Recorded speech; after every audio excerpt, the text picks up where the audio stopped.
Hello friends, welcome to my channel. இன்றைக்கி சமையல் recipe தான் பார்க்க போகிறோம். தீபாவளி கிட்ட வந்துடுச்சு. ஃபஸ்ட்டு ஸ்வீட்லேருந்து ஆரம்பிக்கலான்னு 2 ஸ்வீட் வெரைட்டி தான் இன்றைக்கி உங்களுக்காக செஞ்சு காமிக்க போகிறேன். நம்ம சப்ஸ்கிரைபர் அனைவருக்கும் தீபாவளி நல்வாழ்த்துக்கள். இன்றைக்கி பார்க்க போகிற ஃபஸ்ட்டு ரெசிபி அடுப்பே பற்ற வைக்க வேணாங்க. ஆனால் ஹெல்த்தியாக குயிக்காக செஞ்சிடலாம்.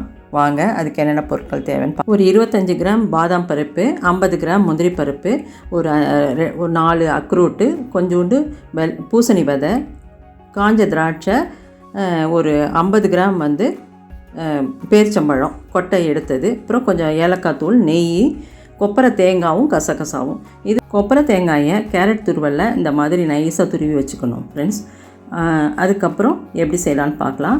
இந்த பாதாம் எல்லாம் பொடியாக கட் பண்ணி வச்சுக்கணும். அதே மாதிரி முந்திரி பருப்பும் நீங்கள் மிக்சிலெலாம் போட்டிங்கன்னா கொஞ்சம் ஒன்று பாதியமாக இருக்கும். அதனால் நம்ம ஓரளவுக்கு நம்ம பொடியாக கட் பண்ணி வச்சிட்டோன்னா ஈஸியாக இருக்கும். இந்த மாதிரி பொடிசாக கட் பண்ணி வச்சு, அதே மாதிரி இந்த பேரிச்சம்பழத்தையும் ஒன்று பாதியமாக கட் பண்ணி வச்சுக்கணும். பேரிச்சம்பழம் கொஞ்சம் ஜாஸ்தியாக வச்சுக்கணும், அப்போ தான் கொஞ்சம் இனிப்பு டேஸ்ட் நல்லாயிருக்கும். காஞ்ச திராட்சையும் ஒரு 50 கிராம், நீங்கள் டிஸ்கிரிப்ஷனில் பார்த்துக்குங்க, அளவுகள் கொடுத்துருக்கேன். இது எல்லாத்தையும் கட் பண்ணதை ஒன்றா மிக்ஸி ஒரு நல்ல பெரிய ஜாரில் ஒரு சுற்று விட்டால் போதும். பல்ஸ் மோடில் ஒரு 2 சுற்று விட்டால் போதும். அழகாக அரைச்சி கொடுத்துரும். ரொம்பவும் மைய அரைச்சிடக்கூடாது. இந்த நட்ஸ் எல்லாம் இந்த மாதிரி கட் பண்ணி போட்டதுனால அது சாப்பிட்றதுக்கு நல்லா டேஸ்ட்டாக இருக்கும். இது ரொம்ப ஹெல்த்தியானதுங்க. நீங்கள் வாரம் ஒரு முறை இல்லை 10 நாளைக்கு ஒரு முறை செஞ்சு வச்சுக்கிட்டிங்கன்னா நம்ம ஒரு உருண்டை ஒரு நாளைக்கு சாப்பிட்டா கூட நம்மளுக்கு ரொம்ப ஆரோக்கியமாக இருக்கும். அது கூடவே ஏலக்காய் தூள், அப்புறம் கொஞ்சமாக தேங்காய் துருவல், கொஞ்சோண்டு கசகசா, அதுக்கப்புறம் ஒரே ஒரு ஸ்பூன்னு நெய். இதுவும் நல்லா உருக்கி தான் வச்சுருந்தேன், அதையும் சேர்த்துட வேண்டியது தான். சேர்த்து பல்ஸ் மோடில் ஒரு சுற்று விட்டு எடுத்துகிட்டு வரேன் பாருங்கள். இந்த மாதிரி இருக்கும். இப்போ அதை அப்படியே உருண்டை பிடிச்சிட வேண்டியது தான். இந்த தேங்காய் துருவல் நான் கேரட் துருவலில் துருவி வச்சுருக்கேன்னு சொன்னேன் இல்லைங்களா, அதை நம்ம இந்த உருண்டை உருட்டிட்டு அதுவும் கசகசாவும் கலந்து வச்சுக்கணும். அதில் இப்படியே நல்லா கோட் பண்ணணும். நல்லா அழுத்தி கோட் பண்ணிங்கன்னா தான் நல்லா ஒட்டிக்கும். பார்க்குறதுக்கு சூப்பராகவும் இருக்கும், சாப்பிட்றதுக்கும் நல்லா டேஸ்ட்டாக இருக்கும். இது கெட்டே போகாது. 1 மாதம் வரைக்கும் கூட நம்ம வச்சு சாப்பிட்லாங்க. என்ன கொஞ்சம் நல்லா க்ளீனாக செய்யணும், அவ்வளோதான். தேங்காய் கொப்பரை தான் போட்டிருக்கோம், அதனால் நீங்கள் பயப்படவே தேவையில்லை, கெட்டெல்லாம் போகாது. நீங்கள் கடையிலலாம் இந்த ஸ்வீட் போய் வாங்கினீங்கன்னா பயங்கர ரேட்டுங்க. அதை நம்ம வீட்டிலே பாருங்கள், இப்போ ஹெல்த்தியாக ரொம்ப செலவில்லாமல் நம்ம செஞ்சிடலாம். இது இந்த பேச்சுலர் பசங்கள் கூட ரொம்ப ஈஸி. தீபாவளிக்கு இந்த மாதிரி செஞ்சு சாமிக்கு நைவேத்தியம் பண்ணி நீங்கள் சாமி கும்பிடலாம். பாருங்கள், குயிக்காக ஈஸியாக செஞ்சுட்டேன். அடுப்பே பற்ற வைக்காமல் வீட்டில் இருக்க பொருளை வச்சே ஹெல்த்தியான ஒரு ஸ்வீட்டு பலகாரம் தான் தீபாவளிக்காக நம்ம செஞ்சிட்டோம். இந்த பலகாரத்தை இந்த வீடியோவை நிறையா ஷேர் பண்ணுங்கள். பசங்க எல்லாம் ஈஸியாக செய்யறதுக்கு இது ஒரு வாய்ப்பாக அமையும். உங்கள் வீட்டில் நீங்கள் தீபாவளிக்கு என்ன பலகாரம் செஞ்சீங்கன்றதை கமெண்ட் செக்ஷனில் தெரிவிங்க. நீங்கள் எந்த ஊர்லேருந்து பார்க்குறீங்கன்றதையும் மென்ஷன் பண்ணுங்கள். கெட்டி உருண்டை இது நிறைய பேர் நிறைய விதமாக போட்டிருக்காங்க. இது என்னோடய ஸ்டைலு. எப்படி செய்யலாம், இதுக்கு என்னென்ன பொருட்கள் தேவைன்னு பார்க்கலாம் வாங்க. நான் வரகரிசி, இது 1/2 கப்பு, அதில் 2 கப் எடுத்துருக்கிறேன். இது பாசிப்பருப்பு, இது 1/4 கப்பு, இதில் 2 எடுத்திருக்கேன். அதாவது நீங்கள் எந்த கப்பில் அளக்குறீங்களோ, 1 கப்புனா அதில் பாதி பாசிப்பருப்பு எடுத்துங்க. அப்புறம் இது கொப்பரை தேங்காய் பல்லுப்பெல்லாம் கட் பண்ணி வச்சுருக்கிறேன். வேர்க்கடலை, பொட்டுக்கடலை, வெல்லம், 2 ஏலக்காய். வாங்க எப்படி செய்யலாம் பார்க்கலாம்.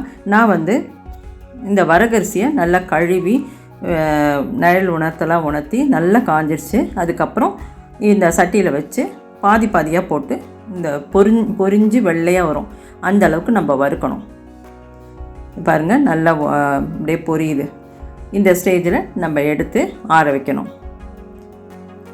அதுக்கு அடுத்ததாக பாசிப்பருப்பு. நம்ம எந்த கப்பில் அளக்கிறோமோ, நான் 2 கப்பு வரகரிசி எடுத்திருக்கேன், அதனால் 1 கப்பு இந்த பாசிப்பருப்பு எடுத்திருக்கேன். இதுதான் கணக்கு.